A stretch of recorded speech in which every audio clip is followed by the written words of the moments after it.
Sophomore year of high school, fall 1989, October, November.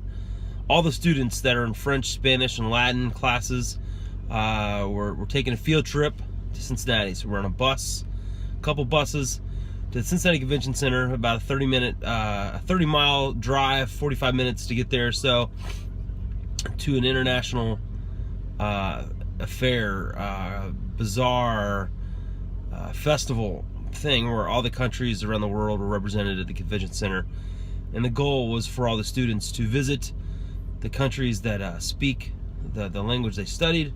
For me, that was Spanish, and learn something about those cultures from the confines of the Cincinnati Convention Center. As soon as we arrived at the convention center, we all get off the bus with our respective teachers, and our Spanish teacher rounded us up and give us our marching orders for the day. This is what you want to look for. Try to use as much Spanish as possible, sample the foods, meet the people, learn something, and we'll talk about it tomorrow in class. He and a couple of his favorite students turned to head toward the South American wing of the festival, when me and 4 or 5 other guys, we turned around and walked casually out the front door and began to sprint through the Skywalk system of Cincinnati, this system of connected walkways above the street, building to building to building, until we got to the theater, the Sky Mall Theater, the Skywalk Theater, whatever it was called back then, 25 years ago. Paid our money, we got our tickets, and we got in to see the first showing of the day. The movie I had not heard of. The movie was called Rattle and Hum. It was a documentary type movie about a band, U2, from Ireland, and my friends knew about them, and I didn't. I was raised on country music in Alabama, and Kenny Rogers and Dolly Parton and Tammy Wynette and Charlie Pride. That was how I grew up. That was the music played in my mom's car. It was the music played in our house. But I sat down in this dark theater with my 4 or 5 friends and watched this movie unfold. I left the theater knowing a couple things. One is I felt like I knew Adam Clayton. I thought I knew Larry Mullins. I thought I knew The Edge, and I for sure thought that if I saw Bono on the street, I would know him and we would talk.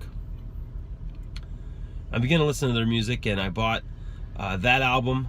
I bought Joshua Tree and War and on and on and on, and listened to their music well for the next 15 years. But what happened is that music at the convention center, well, not at the convention center, opened a whole new world of music to me. And from there, I began to listen to more popular music. I listened to Duran Duran and Excess, but also found Depeche Mode, Echo and the Bunnymen, punk acts like Dead Kennedys or the Dead Milkmen, The Cure, The Smiths.